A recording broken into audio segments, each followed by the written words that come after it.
past week, the President and I have traveled across the country to mark the passage of the American Rescue Plan, to tell the American people about how 100 million checks are on their way, about how 100 million vaccines have now been administered. Big news, good news. And we plan to come down here to Georgia, to the place that made it possible, to share that information. And then Tuesday night, we learned that 8 of our neighbors were killed in a heinous act of violence. Violence that has no place in the state of Georgia or in the United States of America. And we were reminded, yet again, that the crises we face are many, that the foes we face are many. As the President and I discussed with our AAPI community in a meeting earlier today, whatever the killer's motive, these facts are clear. 6 out of the 8 people killed on Tuesday night were of Asian descent. 7 were women. The shootings took place in businesses owned by Asian Americans. The shootings took place as violent hate crimes and discrimination against Asian Americans has risen dramatically over the last year and more. In fact, over the past year, 3,800 such incidents have been reported, 2 of 3 by women. Everything from physical assaults to verbal accusations. And it's all harmful. And sadly, it's not new. Racism is real in America, and it has always been. Xenophobia is real in America, and always has been. Sexism, too. In the 1860s, as Chinese workers built the Transcontinental Railroad, there were laws on the books in America forbidding them from owning property. In the 1940s, as Japanese American soldiers defended our nation, more than 120,000 Japanese Americans were forced to live in internment camps, an obvious and absolute abuse of their civil and human rights. Asian Americans have been attacked and scapegoated.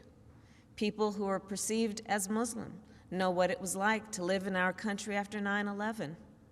For the last year, we've had people in positions of incredible power scapegoating Asian Americans, people with the biggest pulpits spreading this kind of hate. Ultimately, this is about who we are as a nation. This is about how we treat people with dignity and respect. Everyone has the right to go to work, to go to school, to walk down the street and be safe, and also the right to be recognized as an American, not as the other, not as them, but as us. A harm against any one of us is a harm against all of us. The President and I will not be silent. We will not stand by. We will always speak out against violence, hate crimes, and discrimination wherever and whenever it occurs. And it is now my great honor to introduce the President of the United States, Joe Biden.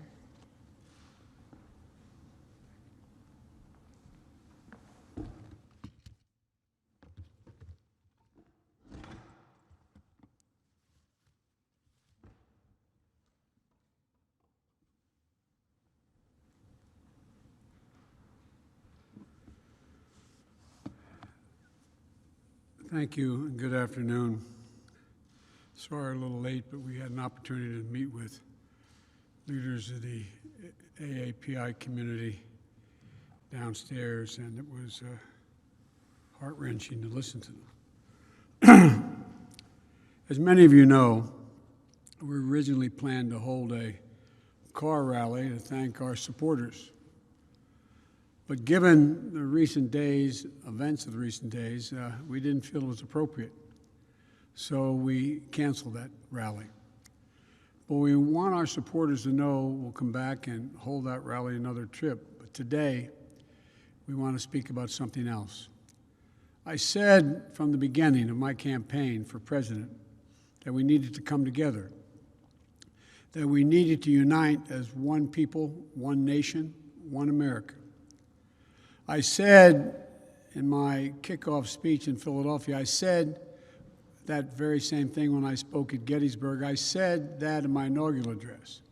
And I believe with every fiber on my being, there are simply some core values and beliefs that should bring us together as Americans. One of them is standing together against hate, against racism, the ugly poison that has long haunted and plagued our nation. The Vice President and I, as I said, met a little bit earlier, just before this, with leaders from the Asian American community here in Georgia. We talked about Tuesday's mass shooting, about another example of public health crisis of gun violence in this country. 8 people killed, 7 women, 6 were of Asian descent. All fellow Americans, each one of them we mourn. Their families are left with broken hearts and unanswered questions. And the investigation is ongoing, and the Vice President and I are being regularly updated by the Attorney General and the Director of the FBI, working closely with Governor Kemp and Mayor Bottoms and local officials. But whatever the motivation, we know this. Too many Asian Americans have been walking up and down the streets and worrying, waking up each morning the past year feeling their safety and the safety of their loved ones are at stake. They've been attacked, blamed, scapegoated, and harassed. They've been verbally assaulted, physically assaulted, killed. Documented incidents of hate against Asian Americans have seen a skyrocketing spike over the last year, let alone the ones that happened and never get reported. It's been a year of living in fear for their lives, just to walk down the street. Grandparents are afraid to leave their homes. Small business owners targeted and gunned down. Attacks on some of the most vulnerable people in our nation, the elderly, low-wage workers, and women. In fact, Asian American women suffered twice as many incidents of harassment and violence as Asian American men. We're learning again what we've always known. Words have consequences. It's the coronavirus, full stop. The conversation we had today with the AAPI leaders and that we're hearing all across the country is that hate and violence often hide in plain sight. It's often met with silence. That's been true throughout our history. But that has to change because our silence is complicity. We cannot be complicit. We have to speak out. We have to act. In my first week in office, I signed an executive order directing federal agencies to combat this resurgence of xenophobia. The Department of Justice is strengthening its partnership with the AAPI community to prevent these crimes, in addition to its other work to take on violent extremists and domestic terrorism. I'm calling on Congress to pass and get to my desk the COVID-19 Hate Crimes Act. And the House just passed the reauthorization for the Violence Against Women Act, a law I authored more than 25 years ago, and is one of my proudest legislative achievements. I call on the Senate to swiftly pass it and get it to my desk. But for all the good that laws can do, we have to change our hearts. Hate can have no safe harbor in America. It must stop. And it's on all of us together, to make it stop. Something else should bring us together, and that is a belief in science. Science isn't something that should divide us. There's nothing political about it. There's nothing partisan about it. One of America's best examples of commitment to science is headquartered right here in Atlanta, the Center for Disease Control and Prevention. The CDC represents the best of this nation, brilliant minds, deep faith in science, and a strong commitment to public service. We came here to thank them for all the work they do, and especially the work they've done over the course of this pandemic. We owe them and their families our gratitude. We wanted to convey to them the absolute commitment to give them everything they need to do their work and get it done, free of politics and guided by science. And because of them, we're making real progress. We just met my goal of administering 100 million shots before my first 100 days in office. We did it in about 60 days.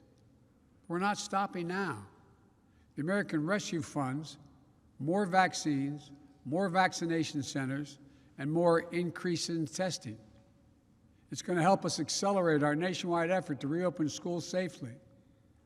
Last week, I directed all states, tribes, and territories to make all adults eligible to be vaccinated no later than May 1. But while this is a time of optimism, it's not a time for relaxation. I need all Americans to keep doing your part. Wash your hands, stay socially distanced, keep masking up as recommended by the CDC, and get vaccinated when it's your turn. None of this is political. It's all science-based. But now is not the time to let our guard down. That's science-based as well. In the last week, we've seen increases in the number of cases in several states.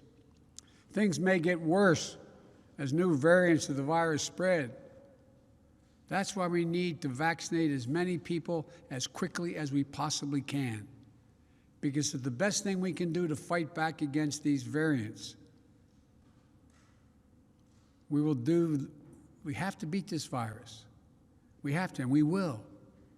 But we'll do it by setting aside politics and embracing science.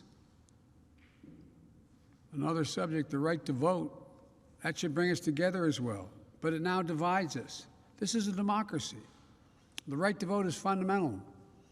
The fact that there was a record turnout in America in the last election, in the midst of a pandemic, should be something we celebrated, not attacked.